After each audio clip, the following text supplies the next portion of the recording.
Religious leaders in the Luo Nyanza region now agree that based on how Energy Cabinet Secretary Opiyo Wandayi has conducted himself in the last few days, the best thing for him now would be to resign. A Catholic priest in Kisumu County has now urged Cabinet Secretary for Energy Opiyo Wandayi to resign honorably rather than stay in a government that is marred with corruption, that is marred with inconsistency, a government that is marred with a lot of backlash and lies and propaganda. I will play for you the clip of the Catholic priest advising Opiyo Wandayi to resign. I have made efforts to translate it into the English language. Have a look. Hello, Kenya tuko na tabu kubwa. Nyo uneno kawa celebrate ni Adani deals are cancelled, isn't it? Lakini this Adani deal, most want to say sanitize. Donge baba no wacho ni ber. Opiyo Wandayi talked 3 hours kapo Ruto or cancel that thing, and Opiyo defended it. Kagima ene manochake. Could it be a way that Ruto is trapping Baba and Opiyo? And now bed Opiyo Wandayi, go conscience man go, I would have resigned. But because our politicians have no conscience, they don't see anything wrong. In developed countries like the United States, what public officers do after being found guilty of double speaking, what public officers do after being found guilty of inconsistency is to honorably resign. I wonder what our Kenyan politicians are thinking about.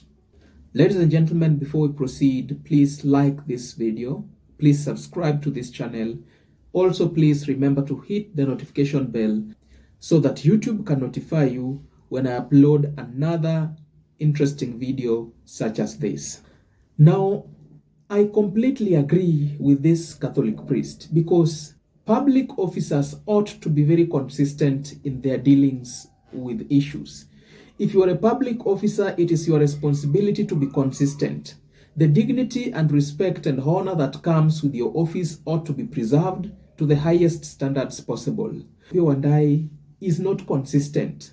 This gentleman is not honorable because we saw the other day, after the Adani Group had been indicted in the US as a result of its corrupt practices, that company had been bribing government officials across the world, including the very Indian government. Opiyo Wandayi did not care about that.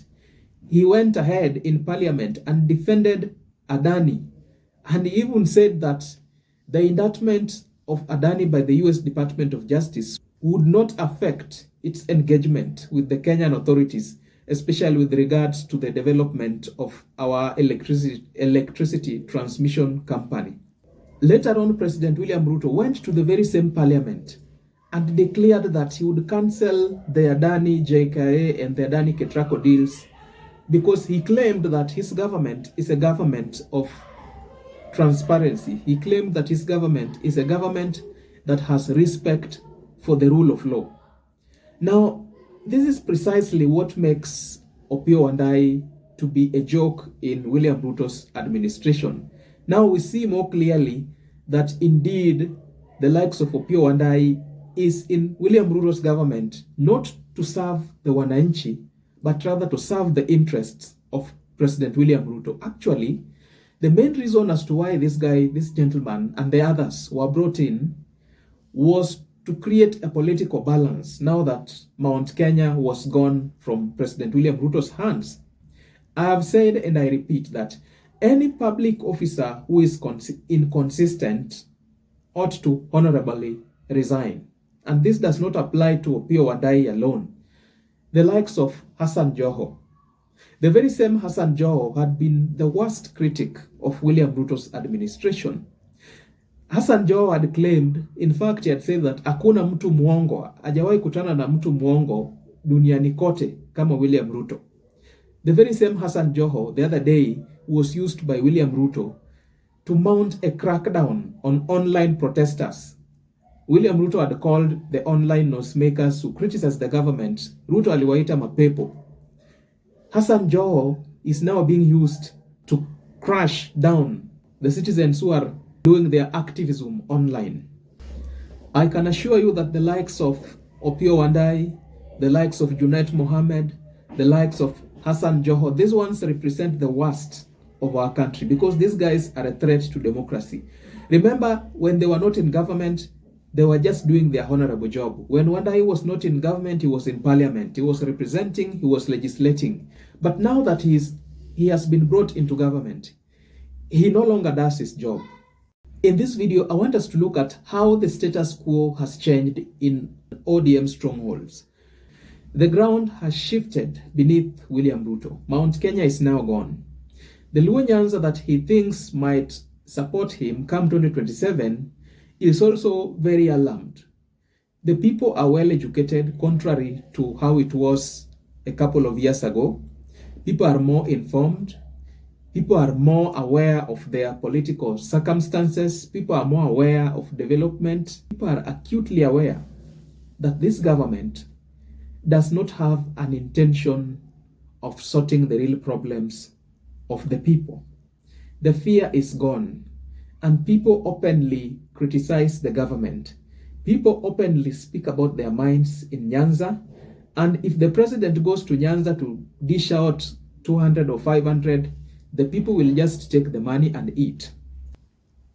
Every other day when the president is delivering a speech, or maybe he has sent somebody to go read his remarks on his behalf somewhere, we hear comrades and university students shouting, "Uongo, uongo, huo ni uongo." The fear is gone. So it would be interesting to see and to study how this will play out from now henceforth until we arrive at that great contest of 2027. Ladies and gentlemen, I want us to interact in the comment section. I want you to let me know whether you think that these public officers, the likes of Opiyo Wandayi, Hassan Joho, and Junet Mohammed, who are not consistent.